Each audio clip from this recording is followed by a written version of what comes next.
जय हिंद दोस्तों। आज हम लोग उत्तर प्रदेश पुलिस भर्ती परीक्षा के लिए उत्तर प्रदेश का जीएस जीके का वीडियो लेकर के आए हैं। दोस्तों, इस वीडियो में हम लोग उत्तर प्रदेश से महत्वपूर्ण टॉपिक को क्लियर करने वाले हैं जिनसे एग्जाम में 7 से 8 प्रश्न आते हैं। दोस्तों, इस वीडियो में हम लोग उत्तर प्रदेश का सामान्य परिचय, प्रमुख उत्सव, प्रमुख मेले, रामसर साइट्स, प्रमुख वन्य जीव अभयारण्य, प्रमुख बांध, नदियाँ, कांग्रेस के जितने अधिवेशन उत्तर प्रदेश में संपन्न हुए, इसके अलावा महाजनपद और जो भी टॉपिक इम्पोर्टेंट हैं उन सभी को हम लोग यहाँ पे कवर करेंगे। तो दोस्तों, पूरा वीडियो देखिएगा। पूरा वीडियो देखने के बाद इसका नोट्स ज़रूर बना लीजिएगा और रिवीजन ज़्यादा से ज़्यादा करिए क्योंकि समय आपके पास बहुत कम बचा है। आप एक टेस्ट लगाइए डेली, इसके अलावा कम से कम 3 से 4 घंटे आप सिर्फ रिवीजन करिए। रिवीजन जितना ज़्यादा करेंगे चीज़ें उतनी ज़्यादा क्लियर होंगी और इसके बाद जब आप टेस्ट लगाएंगे उसका लाभ आपको डायरेक्ट टेस्ट में देखने को मिलेगा। तो चलिए दोस्तों, शुरू करते हैं आज का वीडियो और देखते हैं उत्तर प्रदेश के बारे में कौन कौन से महत्वपूर्ण पॉइंट्स हैं और एग्ज़ाम में हमारे लिए किस तरीके से वो हमें प्रॉफिट दिलाएंगे। तो चलिए दोस्तों, जो लोग चैनल पे नए हैं वो लोग चैनल को सब्सक्राइब कर दें ताकि जितने भी वीडियो डालें उन सब का नोटिफिकेशन आपको समय पे मिल जाए। अगर वीडियो अच्छा लगे तो वीडियो को लाइक ज़रूर करें। तो चलिए आज देख लेते हैं। सबसे पहले हम लोग कौन से टॉपिक पढ़ने वाले हैं। तो सबसे पहले हम लोग सामान्य परिचय उत्तर प्रदेश का देखेंगे, प्रमुख उत्सव देखेंगे, प्रमुख मेले देखेंगे, प्रमुख रामसर साइट्स देखेंगे, वन्य जीव अभयारण्य, प्रमुख बांध, नदियां, कांग्रेस अधिवेशन और महाजनपद जैसे टॉपिक को इस वीडियो में कवर करने वाले हैं। तो चलिए शुरुआत करते हैं। सबसे पहले देखते हैं उत्तर प्रदेश के बारे में। देखिए, आप नोट बुक ले करके बैठिए। जो चीज़ें आपको आती हैं उनको बिल्कुल मत लिखिए, जो चीज़ें नहीं आती हैं उनको आप नोट डाउन करते चलिएगा। तो सबसे पहले देख लेते हैं उत्तर प्रदेश दिवस कब मनाया जाता है। तो ये 24 जनवरी को मनाया जाता है। इसकी शुरुआत 2015 में करी गई थी। अगर उत्तर प्रदेश के चित्र के आकार की बात करें तो इसका आकार है वो लंबवत है। पूरब से पश्चिम की लंबाई बात करी जाए तो 650 किलोमीटर है और उत्तर से दक्षिण की बात करी जाए तो 240 किलोमीटर है। मैप में भी ये आपको हम बता देंगे। उत्तर प्रदेश का क्षेत्रफल भी हमने यहाँ पे दर्शा दिया है। तो ये चीज़ें आप आराम से देखते हुए चलिएगा, ठीक है। अगर उत्तर प्रदेश के क्षेत्रफल की बात करें हम तो आप ये देख सकते हैं कि उत्तर प्रदेश का जो क्षेत्रफल है वो भारत के क्षेत्रफल का कितना है, 7.33% है। तो एक बार आप क्षेत्रफल को स्किप भी कर सकते हैं, लेकिन इस पॉइंट को आप याद रखिएगा कि भारत के क्षेत्रफल का वो कितने परसेंट दिखाई देता है। और जनसंख्या के लिहाज से देखा जाए तो जनसंख्या लगभग उत्तर प्रदेश की 20 करोड़ है, जो पूरे भारत की जनसंख्या का लगभग कितना है, 16.5% है। और क्षेत्रफल कितना है, 7.5%, यानी 7.33% है। और जनसंख्या में कितना रोल अदा करता है, तो 16.51% अदा करता है, ठीक है। जनसंख्या में पहला स्थान किसका है पूरे भारत में, तो उत्तर प्रदेश का है। चलिए आगे और इसकी जानकारी देते हैं कि अब उत्तर प्रदेश के इस मैप्स को आप समझ लीजिएगा सबसे पहले, ठीक है। अब हम आपको इसी से कुछ चीज़ें क्लियर करने वाले हैं।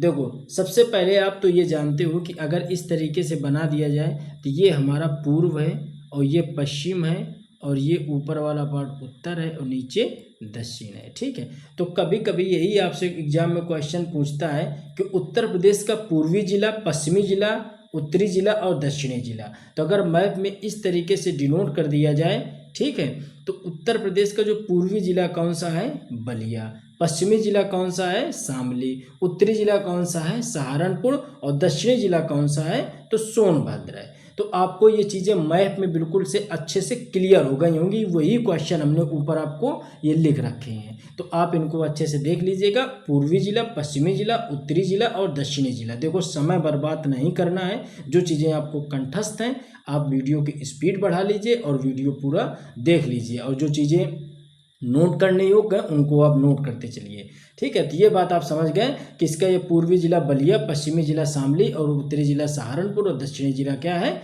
सोनभद्र। ये बात हमारे समझ में आ गई थी। अब देख लीजिए, हम लोग इसी में और देख लेते हैं कि उत्तर प्रदेश का अगर हम लोग बात करें कि कितने राज्य इसकी सीमा से कितने राज्य टच करते हैं। तो तो देख लेते हैं। सबसे पहले राज्यों की बात करें तो हिमाचल प्रदेश एक जिला इसका टच करता है उत्तर प्रदेश से, ठीक है। उत्तराखंड, इसके 7 जिले, बिहार, झारखंड, छत्तीसगढ़, मध्य प्रदेश, राजस्थान और एक यूटी है यानी एक केंद्र शासित प्रदेश दिल्ली और इसके अलावा हरियाणा।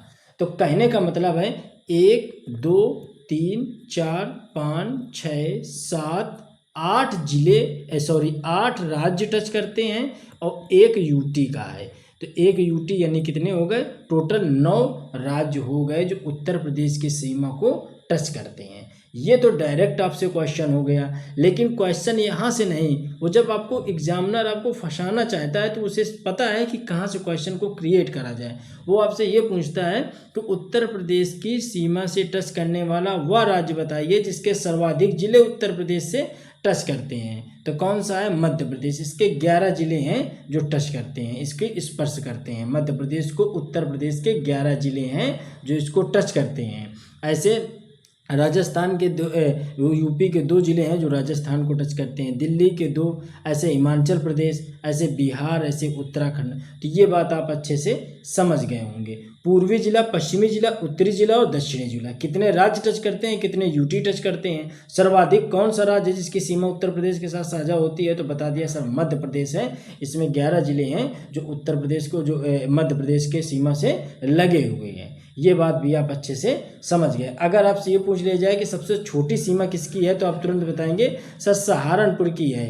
सहारनपुर की है जो हिमाचल प्रदेश से टच करता है। ये सहारनपुर देख रहे हो मैप में, ये हिमाचल प्रदेश की सीमा को टच करता है। यही सबसे छोटी सीमा वाला जिला है जो हिमाचल प्रदेश को टच करता है। और सर्वाधिक कौन है, तो सोनभद्र है। सोनभद्र क्यों है, तो सोनभद्र 4 राज्यों को, मध्य प्रदेश, छत्तीसगढ़, बिहार और झारखंड, ये 4 स्टेट को कवर करता है। सोनभद्र कितने को कवर करता है, 4 स्टेट को कवर करता है। चलिए आगे हम लोग देख लेते हैं। ये हमने यहाँ पे मेंशन कर दिया है, आप चाहें तो इसको आराम से देख लीजिएगा कि कौन कौन से यहाँ पे टच होते हैं, ठीक है। ये यहाँ पे हमने मेंशन कर रखा है तो आप ये देख लीजिएगा, ठीक है। अब हम लोग आगे देखते हैं। इसी में उत्तर प्रदेश की सीमा से लगे राज्य, तो वो चीज़ हमने आपको ऊपर मैप में समझा दी कि हिमाचल प्रदेश, उत्तराखंड, बिहार, छत्तीसगढ़, झारखंड, मध्य प्रदेश, राजस्थान और हरियाणा। इसके अलावा एक केंद्र शासित प्रदेश दिल्ली भी है और एक देश भी टच करता है जिसको कहते हैं क्या, नेपाल। तो नेपाल भी उत्तर प्रदेश राज्य को टच करता है।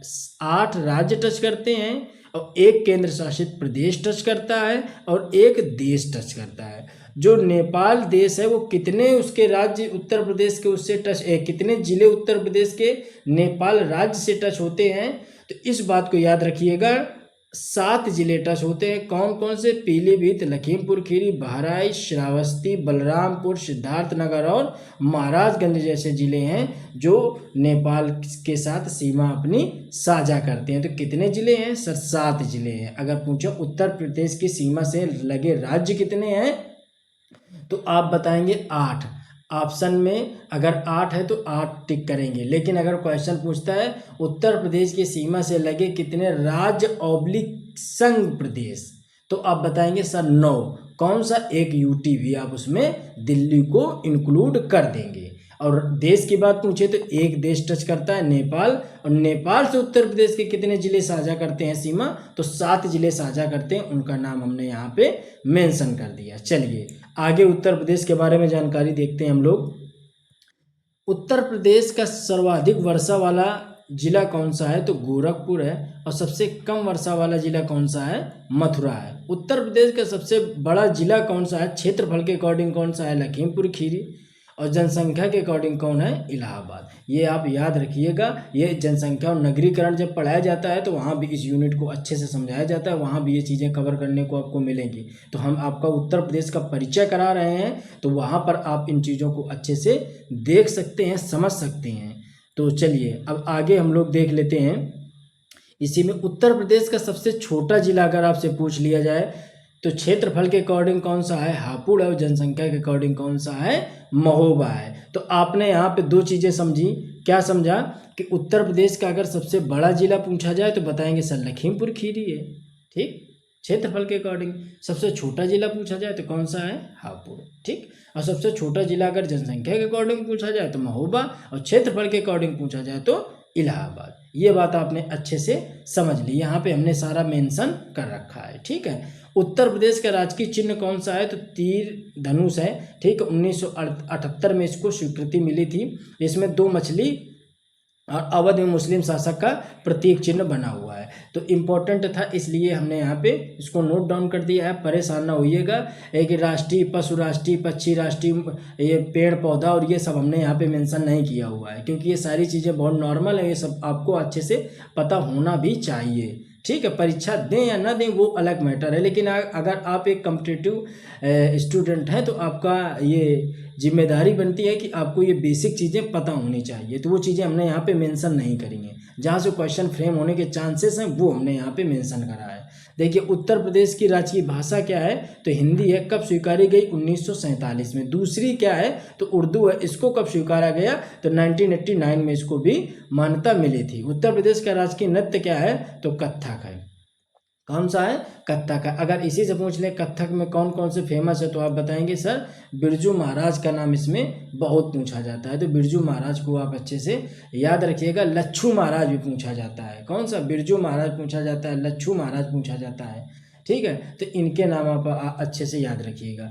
राजकीय खेल कौन सा है? तो राजकीय खेल उत्तर प्रदेश का कौन सा है? हॉकी है। चलिए, ये चीज़ हमने यहाँ पे समझ ली। उत्तर प्रदेश का अक्षांश एवं देशांतर विस्तार हालांकि पूछा नहीं जाता है, लेकिन आप इसको याद कर सकते हैं कि जैसे उत्तर प्रदेश का इस तरीके से कुछ मैप बना हुआ है। मान लीजिए ये इस तरीके से उत्तर प्रदेश का ये कुछ मैप बना हुआ है। ठीक है, तो इसका उत्तरी और दक्षिणी अक्षांश से अक्षांश विस्तार का क्या मतलब है कि ये हो गया इस तरीके से, हमने बताया था ये अक्षांश होते हैं। ठीक है, और देशांतर क्या होते हैं? जो इस तरीके से ग्लोब में उत्तर से दक्षिण खींचे होते हैं वो देशांतर होते हैं, ये देशांतर होते हैं। ठीक है, और ये सारे अक्षांश हैं। तो अब हमारा अक्षांश और देशांतर में अगर इसका मानक पूछा जाए तो आप क्या बताएंगे? अक्षांश में बताएंगे कि सर 23:05 से 37:25 तक क्या है अक्षांश में, और 84:39 से 77:03 देशांतरी विस्तार है। ये आप बताएंगे। ठीक है, पूर्वी जिला में इसका स्थित है 84:39, पश्चिमी जिला शामली में स्थित है 77:03, सहारनपुर 31:25, और जो सोनभद्र बताया 23:05। ठीक है, तो ये इसकी लोकेशन हो गई अक्षांश और देशांतर में। चलिए, अब नामकरण की बात कर लेते हैं। यहाँ से क्वेश्चन आपसे पूछता है और यहाँ पे ढेर सारा कन्फ्यूजन होता है, इस वजह से हमने इसको ऐसे फ्रेम करा है कि आपको कन्फ्यूजन एक भी ना रहे। जैसे समझते हैं कि उत्तर प्रदेश के जब नामकरण की बात आती है तो सबसे पहले उत्तर प्रदेश को उत्तर पश्चिम कहा गया था। 1856 से 1877 में इसको उत्तर पश्चिम के नाम से जाना जाता था। बाद में 1877 से 1937 में इसका नाम बदला और अवध एवं आगरा प्रांत इसका नाम रखा गया। फिर क्या हुआ? 1937 से 1950 तक इसका फिर नाम बदला गया और इसका नाम रखा गया संयुक्त प्रांत। इसके बाद 1950 से अब तक, यानी कि अब तक का मतलब 2024, वीडियो रिकॉर्ड हो रहा है अगस्त में, तो यानी यहाँ तक इसका नाम क्या है? उत्तर प्रदेश है। उत्तर प्रदेश है। तो बात समझ गए कि सबसे पहले नाम उत्तर पश्चिम, फिर अवध एवं आगरा प्रांत, फिर संयुक्त प्रांत, फिर उत्तर प्रदेश। तो ये आपसे ज़्यादा पूछता है कि संयुक्त प्रांत इसका नाम कब पड़ा था? तो 1937 से 1950 के बीच में इसका नाम संयुक्त प्रांत था। राजधानी का भी सफ़र देख लेते हैं। 1858 में इसकी राजधानी क्या थी? तो आगरा इसकी राजधानी बनी थी। फिर 1858 से 1921 तक इसकी जो राजधानी रही इलाहाबाद रही। इसके बाद देखो 1858 तक इसकी राजधानी आगरा थी। इसके बाद 1858 से लेकर के 1921 तक इलाहाबाद बनी और 1921 से अब तक इसकी राजधानी क्या है? लखनऊ है। तो यह इस पोर्शन से क्वेश्चन बनने के ज़्यादा चांस हैं। इसको आप बिल्कुल इसी तरीके से माइंड में सेट कर लीजिएगा, अच्छे से बिल्कुल इसको तैयार कर लीजिएगा। चलिए आगे देख लेते हैं राजधानी का क्रम। इससे भी क्वेश्चन आपसे पूछता है कि उत्तर प्रदेश की न्यायिक राजधानी, विधायिक राजधानी, धार्मिक राजधानी, आर्थिक एवं औद्योगिक राजधानी क्या रही थी? तो विधायिक या प्रशासनिक राजधानी के मामले में उत्तर प्रदेश की राजधानी लखनऊ है। न्यायिक राजधानी की राजधानी है प्रयागराज। धार्मिक राजधानी इसकी क्या है, वाराणसी, और आर्थिक एवं औद्योगिक राजधानी इसकी क्या है, कानपुर है। तो इसको भी आप अच्छे से याद रखिएगा, ठीक है, इससे भी क्वेश्चन पूछता है। चलिए अब आगे देख लेते हैं। ये चीज़ें इस वजह से हमने डिस्क्रिप्टिव आपको कंटेंट दे रहे हैं। डिस्क्रिप्टिव कंटेंट आप पढ़ेंगे और उतना कंटेंट पढ़ेंगे जितना आपके लिए इम्पोर्टेंट है। आप स्मार्ट स्टडी करेंगे तो चीज़ों को कवर कर पाएंगे, हार्ड स्टडी करेंगे तो चीज़ों को आप कवर नहीं कर पाएंगे। आप मेहनत उतनी ज़्यादा कर लेंगे लेकिन आपको आउटपुट बहुत ही कम मिलेगा।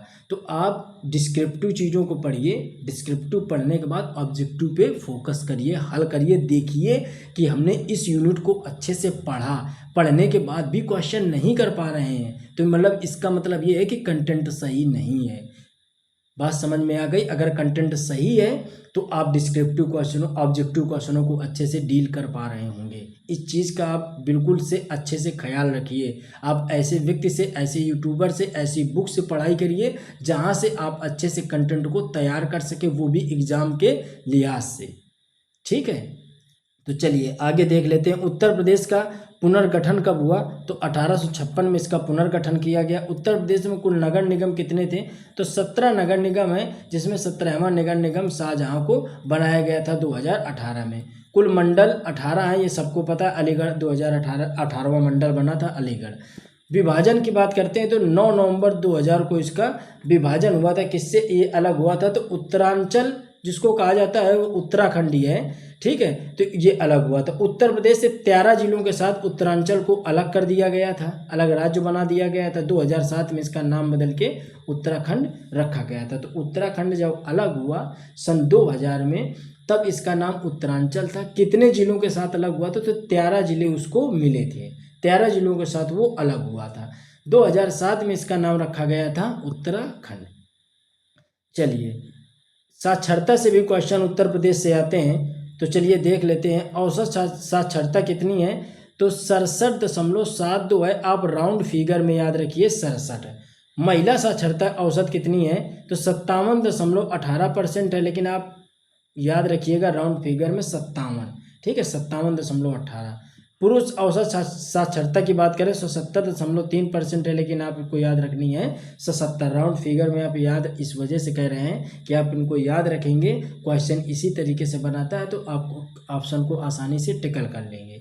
चलिए आगे हम लोग देख लेते हैं। उत्तर प्रदेश की लोकसभा की सीटें, राज्यसभा की सीटें, विधानसभा की और विधान परिषद की ये हर एक सेट में रखा होता है इससे क्वेश्चन, तो सस्पेंस नहीं होना चाहिए। इसी वजह से सारी सीटें यहाँ पे हमने डिफाइन कर दी हैं। तो लोकसभा की 80 सीटें हैं, राज्यसभा की 31 सीटें हैं, विधानसभा की 403 है और विधान परिषद की 100 सीटें हैं। आपको याद होना चाहिए, आपको ये याद दिला दें कि पहले क्या था, 2019 से पहले क्या था कि विधानसभा की 404 सीटें हुआ करती थी।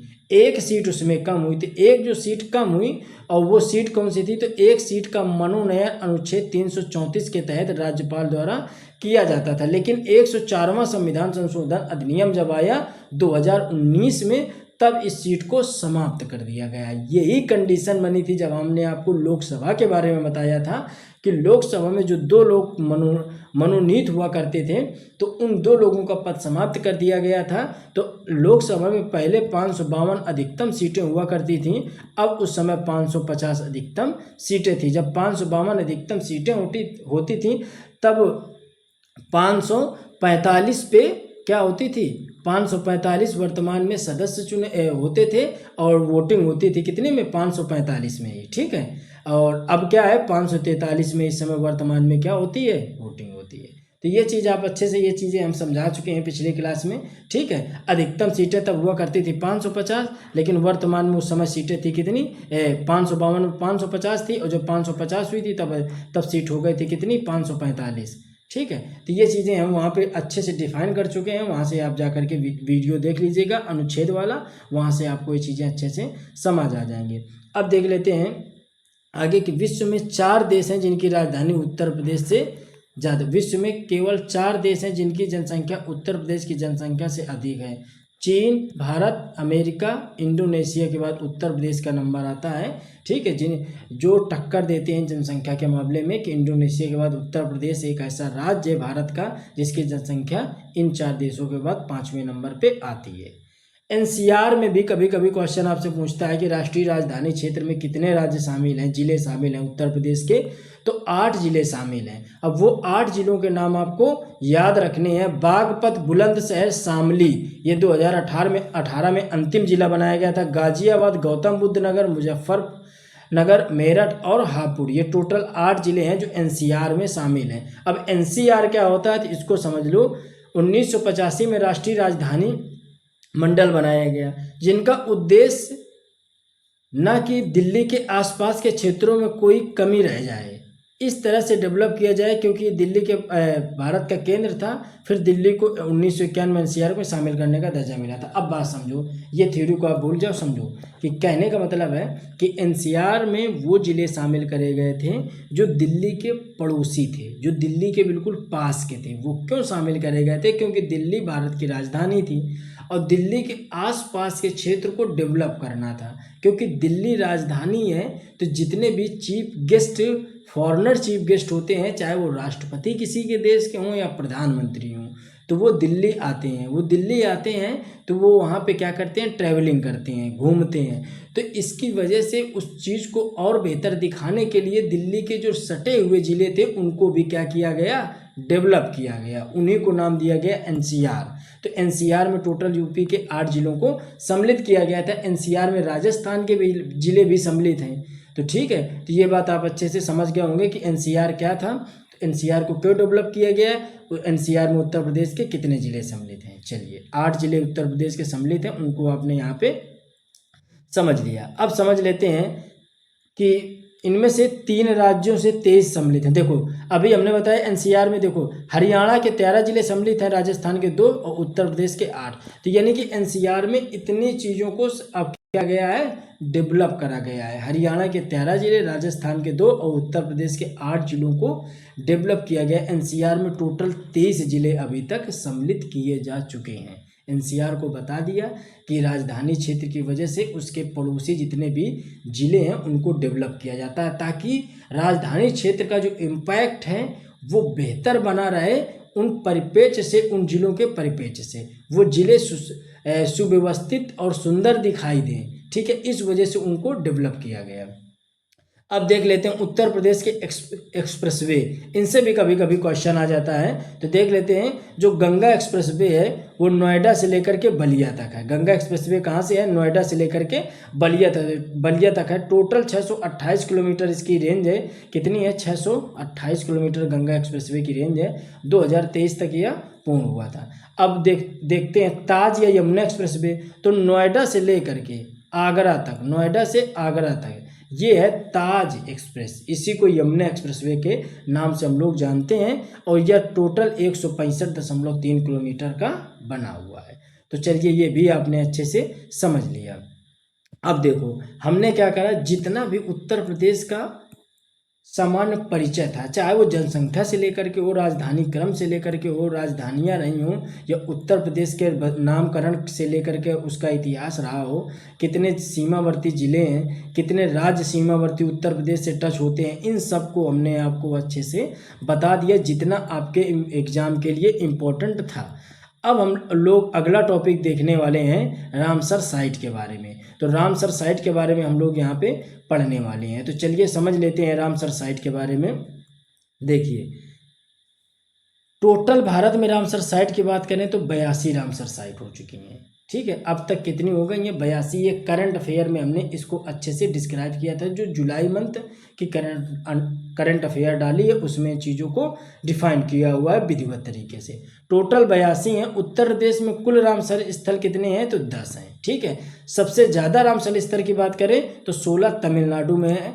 2024 में इसमें 2 जोड़े गए थे, उससे पहले इसमें 14 थे। 2024 में इसमें 2 रामसर साइट्स जोड़ी गई हैं, इनको भी हमने वहाँ पे समझाया है। तो उत्तर प्रदेश में कितनी है? तो उत्तर प्रदेश में 10 हैं। तो उन 10 के नाम आपको याद रखने हैं। ठीक है, मैप में भी हमने डिनोट करा दिया है, तो आप मैप में भी देख सकते हो। नाम है नवाबगंज पक्षी अभ्यारण्य उन्नाव में है। ठीक है, पार्वती अर्गा पक्षी अभ्यारण्य गोंडा, समान पक्षी अभ्यारण्य मैनपुरी, समसपुर पक्षी अभ्यारण्य रायबरेली, सांडी पक्षी अभ्यारण्य हरदोई, सरसईनावर पक्षी अभ्यारण्य इटावा, ऊपरी गंगा पक्षी अभ्यारण्य नरौरा और वखीरा पक्षी अभ्यारण्य संत कबीर नगर, हैदरपुर आर्द्रभूमि हस्तिनापुर और सूर सरोवर पक्षी अभ्यारण्य। तो ये सारे पक्षी अभ्यारण्य आपने यहाँ पे देख लिए। ठीक है, सूर सरोवर वाला ये आगरा में स्थित है। ठीक है, आगरा में स्थित है, तो इसको भी आपने यहाँ पे समझ लिया। अब देखो क्वेश्चन, इनसे ज़्यादातर क्वेश्चन जो आता है वो क्या आता है कि मैच कराने के लिए आता है। ठीक है, और ये मैच कराने के लिए आपके एग्ज़ाम में नहीं आएगा, ये जो लोग यूपी पीसीएस आरओ दे रहे हैं उनके एग्ज़ाम में आएगा। तो आपसे डायरेक्ट क्वेश्चन यहाँ से ऐसे पूछ लेता है कि सांडी पक्षी अभ्यारण्य कहाँ पे है, तो आप बताएंगे सर हरदोई में है। तो ये आप मैप से भी इसको देख लीजिएगा, मैप से भी आप इसको देख लीजिएगा। मैप पे यहाँ पे हमने इनको व्यवस्थित ढंग से बना दिया है, तो आप मैप पे इनको आराम से देख लीजिएगा। ठीक है, इस चीज़ को रिपीट करने का मतलब है समय बर्बाद करना है, तो आपने ये चीज़ें यहाँ से अच्छे से समझ ली। अब ये मैप में भी आप अच्छे से इसको समझ लीजिएगा। चलिए अब देख लेते हैं वन्यजीव अभ्यारण्य।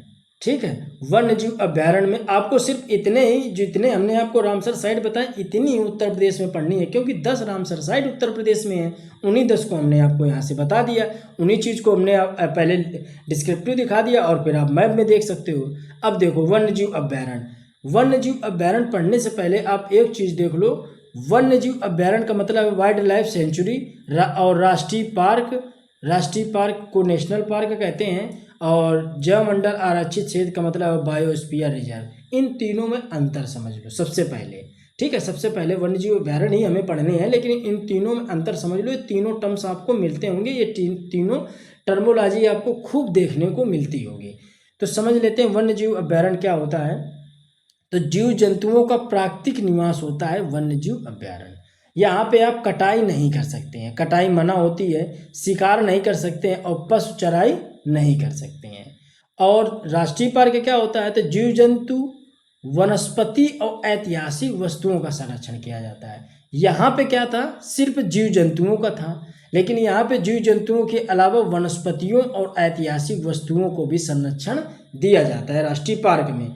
यहाँ पे बिना अनुमति के आप प्रवेश नहीं कर सकते हैं, पशु चराई नहीं कर सकते हैं, लकड़ी नहीं काट सकते हैं, शिकार नहीं कर सकते हैं, लेकिन सूखी हुई लकड़ियाँ आप यहाँ से बिन सकते हैं, ले सकते हैं। ठीक है, राष्ट्रीय पार्क की बात हो गई। जैवमंडल आरक्षित क्षेत्र में जीव जंतु, पेड़ पौधा, सूक्ष्म जीव, विभिन्न प्रजाति की प्रजातियाँ, यानी कि सब कुछ जो वन्य जीव में है और जो राष्ट्रीय पार्क में है, ये दोनों मिला करके कहाँ पे पहुँच जाते हैं, जैवमंडल आरक्षित क्षेत्र में। ठीक है, तो इन दोनों को किसमें सम्मिलित कर दिया जाता है, जैवमंडल आरक्षित क्षेत्र में। तो ये बात आप अच्छे से समझ गए होंगे कि वन्य जीव अभ्यारण्य में जीव जंतुओं का संरक्षण किया जाता है, प्राकृतिक निवास होता है उनका, और राष्ट्रीय पार्क में जीव जंतुओं के अलावा वनस्पतियों का और ऐतिहासिक वस्तुओं का भी किया जाता है, लेकिन जैवमंडल आरक्षित क्षेत्र में इन सब का किया जाता है। ठीक है, तो जैवमंडल आरक्षित क्षेत्र के अंतर्गत वन्य जीव अभ्यारण्य और राष्ट्रीय पार्क दोनों सम्मिलित हो जाते हैं। ये बात आप अच्छे से समझ गए होंगे। अब हम लोगों को देखना है उत्तर प्रदेश के वन्यजीव अभ्यारण्य। यहाँ पे हमने बना रखा है चित्र में, आप चित्र में आसानी से इनको देख लीजिए। सबसे पहले देखते हैं, जो देखिए यहाँ पे किशनपुर वन्यजीव अभ्यारण्य है, ये लखीमपुर खीरी में है। कहाँ पे है, लखीमपुर खीरी। अगला है कतरनिया घाट वन्यजीव अभ्यारण्य, यह कहाँ पे है, तो बहराइच में है। अगला है सोहेलवा वन्यजीव अभ्यारण्य, ये गोंडा, बलरामपुर और श्रावस्ती के बॉर्डर पर पड़ता है। तो 3 जिलों की सीमाओं को टच करता है, तो तीनों नाम हम यहाँ पे लिख दिए हैं। ठीक है, सोहागी बरवा वन्यजीव अभ्यारण्य, तो ये महाराजगंज में पड़ता है। कछुआ वन्यजीव अभ्यारण्य कहाँ पे है, तो ये वाराणसी में है। आपको याद कौन सा करना है, कछुआ वन्यजीव अभ्यारण्य। और कतरनिया घाट वन्यजीव अभ्यारण्य, ये इंपॉर्टेंट है। ठीक है, जिस पे हम गोला कर रहे हैं वो आपको बिल्कुल ही याद रखनी है। ठीक है, अगला है चंद्रप्रभा वन्यजीव अभ्यारण्य कहाँ पे है? तो चंद्रप्रभा चंदौली में है। ये खूब पूछा जाता है। राज्य का प्रथम वन्यजीव अभ्यारण्य था, 1957 में इसकी स्थापना की गई थी। ठीक है, तो ये बिल्कुल आपको अच्छे से याद रखना है। 3 हो गए जिनको आपको अच्छे से याद रखना है। आगे देखते हैं, कैमूर वन्यजीव अभ्यारण्य मिर्जापुर और सोनभद्र में है। रानीपुर वन्यजीव अभ्यारण्य बांदा और चित्रकूट की सीमा पर पड़ता है। महावीर स्वामी वन्यजीव अभ्यारण्य बिहार ललितपुर में पड़ता है। यह राज्य का सबसे छोटा वन्यजीव अभ्यारण्य है। ठीक है, तो इसको भी आपको याद रखना है। क्यों? क्योंकि इसकी एक विशेषता है कि यह राज्य का सबसे छोटा वन्यजीव अभ्यारण्य है। अगला देख लेते हैं, राष्ट्रीय चंबल वन्यजीव विहार, ये आगरा इटावा और के सीमा पर पड़ता है। ये चंबल नदी पे है। ठीक है, अगला देख लेते हैं, हस्तिनापुर वन्यजीव अभ्यारण्य, यह कई जिलों की सीमाओं को टच करता हुआ है। ठीक है, तो ये राज्य का सबसे बड़ा वन्यजीव अभ्यारण्य है, तो इसको भी याद रखना है। तो आपको कुल मिला के 5 वन्यजीव अभ्यारण्य बिल्कुल दिमाग में सेट कर लेने हैं। कौन सा? हस्तिनापुर, कतरनिया घाट, कछुआ वन्यजीव अभ्यारण्य, चंद्रप्रभा वन्यजीव अभ्यारण्य और महावीर स्वामी वन्यजीव अभ्यारण्य। ये आपको इतने वन्यजीव अभ्यारण्य बिल्कुल दिमाग में सेट कर ही लेने हैं। ठीक है, इनसे क्वेश्चन आपसे पूछा जाएगा। चलिए आगे देख लेते हैं। यही चीज़ यहाँ पे हमने नोट में कुछ इंपॉर्टेंट चीज़ लिखा दी है कि देश में पहली बार वन्यजीव संरक्षण के लिए वन्यजीव विहार यानी वर्ल्ड लाइफ सेंचुरी की स्थापना कहाँ की गई? 1935 में देहरादून में करी गई थी। उसका नाम क्या था? तो मोतीचूर वन्यजीव अभ्यारण्य। बाद में इसका नया नाम रखा गया था राजाजी नेशनल पार्क। और राजाजी नेशनल पार्क आपको पता है कहाँ पे है? देहरादून में है। उत्तर प्रदेश में एकमात्र राष्ट्रीय उद्यान है, कौन सा है? दुधवा राष्ट्रीय उद्यान। ये कहाँ पे है? तो लखीमपुर खीरी में है। तो राष्ट्रीय उद्यान ऊपर हमने बताया आपको, वाइल्ड लाइफ सेंचुरी और नेशनल पार्क और बायोस्फीयर रिजर्व में क्या अंतर है। तो बायोस्फीयर रिजर्व में क्या अंतर है, ये चीज़ आपने समझ ली।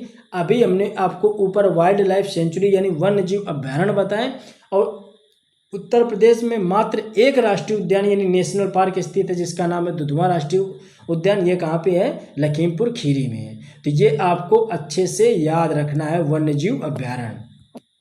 चलिए उत्तर प्रदेश के महत्वपूर्ण महोत्सव और मेले देख लेते हैं। देखो इसको अच्छे से पढ़ना है, यहाँ से क्वेश्चन बहुत लोगों को सस्पेंस रहता है, लेकिन इस तरीके से डिजाइन किया है हमने कि आपको सस्पेंस नहीं क्रिएट होगा, परेशान मत होइएगा। चलिए देख लेते हैं हम लोग। सबसे पहले देखते हैं उत्तर प्रदेश में कुल लगने वाले मेले कितने हैं। तो लगभग 2250 मेले लगते हैं, जिनमें सर्वाधिक मेले कहाँ पे लगते हैं? मथुरा में 86, कानपुर में 80, फतेहपुर में 72 मेले लगते हैं। सबसे कम मेले कहाँ पे लगते हैं? तो पीलीभीत में सबसे कम मेले लगते हैं। तो सर्वाधिक मेले उत्तर प्रदेश में कहाँ लगते हैं? मथुरा में कितने लगते हैं? 86। सबसे कम मेले कहाँ लगते हैं?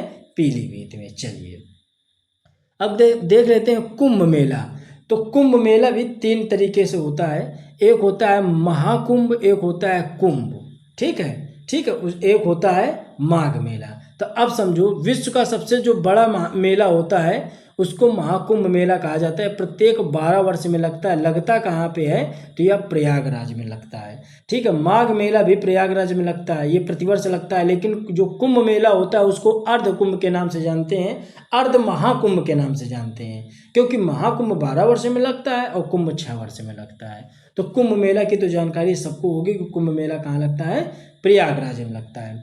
आगरा में देख लेते हैं कौन कौन से इम्पोर्टेंट है। तो ताज महोत्सव आगरा में मनाया जाता है। ये फरवरी महीने में होता है। ये मुगल कालीन सांस्कृतिक एवं ललित कलाओं का प्रदर्शन दिखाते हैं। बटेश्वर मेला खूब पूछा जाता है, इम्पोर्टेंट है। ये एक पशु मेला है या आगरा का प्रसिद्ध मेला है। अगला देखते हैं सुलहकुल महोत्सव। ये हिंदू मुस्लिम एकता के लिए प्रसिद्ध है। सुलहकुल महोत्सव ये आगरा में मनाया जाता है। राम बारात उत्सव ये भी आगरा का उत्सव है। चलिए आगे देख लेते हैं प्रयागराज में और कौन से। त्रिवेणी महोत्सव यह मिश्रित संस्कृति का अवलोकन कराते हैं। कुंभ मेला तो आपने पढ़ लिया। प्रयाग उत्सव ये भी प्रयागराज में है। वाराणसी में कौन सा है? बुद्ध महोत्सव, ये सारनाथ में मनाया जाता है। वाराणसी महोत्सव ज्ञान और विज्ञान के प्रस्तुतिकरण इसमें किया जाता है। गंगा महोत्सव ध्रुपद मेला, ये इम्पोर्टेंट है इसका। ध्रुपद मेला वृंदावन और वाराणसी में होता है। नकटैया मेला दशहरा में मनाया जाता है। देव दीपावली मेला ये त्रिपुर राक्षस वध का उत्सव इसी में दिखाया जाता है। ये हो गया देव दीपावली उत्सव। ये वाराणसी के कुछ महत्वपूर्ण मेले थे जो एक ही साथ हमने लिख दिया है, जहाँ से क्वेश्चन पूछता है। उसी तरीके से हमने आगरा के जितने मेले थे जहाँ से क्वेश्चन पूछता है वो हमने एक साथ लिख दिए। अब देख लेते हैं हम लोग, ये हमने यहाँ पे लिस्ट बना रखी है। आप देखना चाहोगे तो 2250 टोटल मेले बताए हैं, जिसमें से हमने आपको 20 मेले मुश्किल से लिखवाए हैं। और अगर सब कुछ सही रहा, सारी स्थितियाँ सही रही, तो क्वेश्चन आपका यहीं से बन के रहेगा। परेशान मत होइएगा, दाएं बाएं सर पटकने से कोई मतलब नहीं है। जितना कंटेंट दे रहे हैं आप पढ़ के जाओ, यकीन मानो चीज़ें आपके पक्ष में ही होंगी। ठीक है। सैफई महोत्सव इटावा, कलिंजर मेला बांदा, नौचंदी मेला मेरठ में, सरगना मेला मेरठ का होता है। देवा शरीफ खूब इंपॉर्टेंट है, याद रखिएगा, कालिंजर मेला, देवा शरीफ मेला। ठीक है। बाराबंकी सैयद सलार बहुत इंपॉर्टेंट है, बहराइच में मनाया जाता है।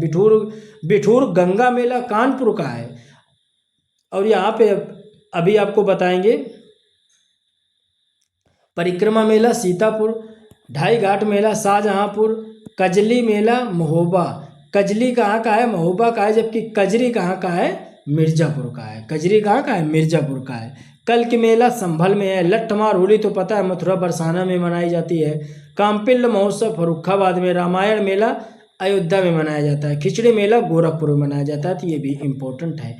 आपको नीचे वाले में कालिंजर मेला, नौचंदी मेला, देवा शरीफ मेला, सैयद सलार मेला और खिचड़ी महोत्सव, रामायण महोत्सव और कजरी महोत्सव। ठीक है। ये आपको याद रखने, ये इम्पोर्टेंट है, ये क्वेश्चन में खूब पूछेगा, ये खूब रिपीट हुए हैं। अब देख लेते हैं उत्तर प्रदेश में जो कांग्रेस के जितने भी अधिवेशन हुए उनसे क्वेश्चन पूछता है। तो हमें देखना है कि कांग्रेस के कितने अधिवेशन उत्तर प्रदेश में संपन्न हुए थे। टोटल उत्तर प्रदेश में आपको 9 अधिवेशन देखने को मिलते हैं। ठीक है। स्थापना आप जानते हैं कांग्रेस की कब करी गई थी? 1885 में करी गई थी ए.यू. होम के द्वारा। अब अगर बात कर लें, 1 मिनट के लिए समझ लो आप कि कांग्रेस की स्थापना क्यों करी गई थी। तो आप सभी जानते हैं कि कांग्रेस कोई एक पार्टी नहीं थी। कांग्रेस का मतलब था लोगों का समूह, लोगों की आवाज़ उठाने की एक व्यवस्था थी, एक मंच था। ठीक है। उसको नाम दिया गया था कांग्रेस। हालांकि बाद में ये कांग्रेस शब्द आकर के एक पार्टी का रूप ले लेते हैं, लेकिन उस टाइम 1885 में कांग्रेस एक मंच था जहां से लोग आवाज़ उठाते थे। ठीक है। वो आवाज़ उठा करके एक साथ आवाज़ उठाई जाती थी ताकि हमारी आवाज़ कहाँ तक पहुंच सके? अंग्रेजों तक पहुंच सके। ठीक है। तो कांग्रेस एक मंच हुआ करता था उस समय अपनी बात को रखने के लिए। ठीक है। स्थापना 1885 में ए.यू. होम के द्वारा की गई थी। पहला अधिवेशन बम्बई में किया गया था 1885 में, जिसकी अध्यक्षता W.C. बनर्जी यानी बेमेश चंद्र बनर्जी जी ने की थी। कुल 9 अधिवेशन हुए थे। 1888 में अधिवेशन जो हुआ पहला इलाहाबाद में हुआ। अध्यक्ष जॉर्ज जूल थे, ये पहले अंग्रेज अध्यक्ष बने थे। 1892 में फिर इलाहाबाद में हुआ। अध्यक्ष W.C. बनर्जी थे। 1899 में लखनऊ में अध्यक्ष रोमेश चंद्र दत्त थे। 1905 में अध्यक्ष गोपाल कृष्ण गोखले थे। 1910 में इलाहाबाद में हुआ। अध्यक्ष सर विलियम विडनबर्न थे। 1916 में लखनऊ में हुआ। अध्यक्ष अंबिका चरण मजूमदार थे। 1925 में हुआ कानपुर में। अध्यक्ष इसकी सरोजिनी नायडू थी। ये आपको याद रखना है, सरोजिनी नायडू का ये खूब क्वेश्चन रिपीट हुआ है। ठीक है। 1936 में लखनऊ में हुआ। अध्यक्ष इसके पंडित जवाहरलाल नेहरू थे। और 1946 में जो मेरठ में हुआ उसकी अध्यक्षता जे.बी. कृपलानी जी ने की थी। ये पूरा वीडियो जितने भी अधिवेशन हुए हमने करा दिया है। तो चाहो तो आप हिस्ट्री के प्लेलिस्ट से जाकर के पूरा ये जितना भी कांग्रेस का अधिवेशन था ये सब हमने तीनों चरण पढ़ाए थे, महात्मा गांधी तक इसको कंप्लीट करा था। तो वहाँ से जाकर के देख लीजिएगा। वीडियो का लिंक डिस्क्रिप्शन में लगा देंगे। हालांकि पूरी प्लेलिस्ट लगा लेंगे। जितनी भी उत्तर प्रदेश कांस्टेबल के लिए इम्पोर्टेंट वीडियो हमने अभी तक बनाए हैं, चाहे वो मानसिक अभिरुचि हो, पुलिस व्यवस्था हो, शासन प्रणाली हो, शांति सुरक्षा हो, ठीक है, या मानवाधिकार हो, राष्ट्रीय मानवाधिकार विमुद्रीकरण, GST, ठीक है, इस टाइप के जितने भी इम्पोर्टेंट सेगमेंट थे वो सब हम करा चुके हैं। जा कर के आप चैनल में जाइएगा। चैनल में जा कर के यूपी के नाम से एक प्लेलिस्ट बनी है, वहाँ से जा कर के उसको ओपन करके सारे वीडियो देख लीजिएगा। चलिए आगे देखते हैं। उत्तर प्रदेश में कुल महाजनपद कितने थे? देखो, इससे भी क्वेश्चन पूछा जाता है। जब आप उत्तर प्रदेश का ऐतिहासिक पोर्शन पढ़ रहे होते हैं, वहाँ पे ये क्वेश्चन कांग्रेस के अधिवेशन, महाजनपद काल, ये आपको देखने को मिलते हैं। चलिए देख लेते हैं। उत्तर प्रदेश में भारत में कुल 16 महाजनपद थे। इनकी जानकारी हमें दो पुस्तकों से मिलती है, एक थी अंगुत्तर निकाय, दूसरी थी भगवती सूत्र। तो दो किताबें आपको नाम याद रखने बहुत इंपॉर्टेंट है, किताबों के नाम डायरेक्ट पूछता है। तो महाजनपद की हमें जो सूचना मिलती है कहाँ से, अंगुत्तर निकाय और भगवती सूत्र से मिलती है। उत्तर प्रदेश में कुछ 8 महाजनपद थे, ठीक है। तो पहला था मल्ल, फिर काशी, फिर चेदी, फिर पांचाल, सूरसेन, कुरुक्षेत्र, कौशल और वत्स जैसे महाजनपद उत्तर प्रदेश में थे, ठीक है। जो मल्ल महाजनपद था इसकी राजधानी कुशीनगर और पावा थी। काशी आज का वाराणसी पहले का काशी था, इसकी राजधानी आज भी वाराणसी है। चेदी ये बुंदेलखंड का क्षेत्र था, इसकी राजधानी शक्तिमती थी। पांचाल ये रोहेलखंड का क्षेत्र था, इसकी राजधानी अहिछत्र और पांचाली बनाई गई थी। सूरसेन महाजनपद ये इसकी राजधानी मथुरा थी।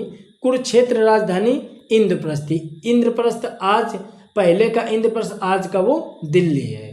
कौशल जिसकी राजधानी कौशल थी और वत्स जिसकी राजधानी कौशाम्बी थी। तो ये बात आप अच्छे से समझ गए होंगे। तो जितना भी हमने डिस्क्रिप्टिव मैटर यहाँ पे आप लोगों को समझाया है, आपके हिसाब से जो आपको इम्पोर्टेंट लग रहा हो, देखो ये पूरा वीडियो हमने बनाया इम्पोर्टेंट है, बड़े ही चीज़ों को बेहतर ढंग से दिखाने का प्रयास किया है ताकि आपके माइंड में चीज़ें सेट हो सकें। लेकिन आपको उसमें भी जो चीज़ें इंपॉर्टेंट लग रही हैं उनको नोट कर लो, जो चीज़ें आती हैं उनको नोट मत करो, समय मत बर्बाद करो। 15 दिन एग्जाम के बचे हैं, अब ज़्यादा से ज़्यादा रिवीजन पे फोकस करो, ठीक है। जो भी टॉपिक उत्तर प्रदेश स्पेशल से बचे हैं अगले वीडियो में हम उन्हें कवर करने की कोशिश करेंगे कि अगले वीडियो में और 7-8 टॉपिक होंगे वो कवर हो जाएंगे और आपका संपूर्ण उत्तर प्रदेश कवर हो जाएगा। तो दोस्तों वीडियो कैसा लगा है, अगर वीडियो आपको अच्छा लगा है तो चैनल को सब्सक्राइब करें और वीडियो को लाइक करना ना भूलें। दोस्तों मिलते हैं हम लोग अपने अगले वीडियो में, तब तक जय हिंद जय भारत।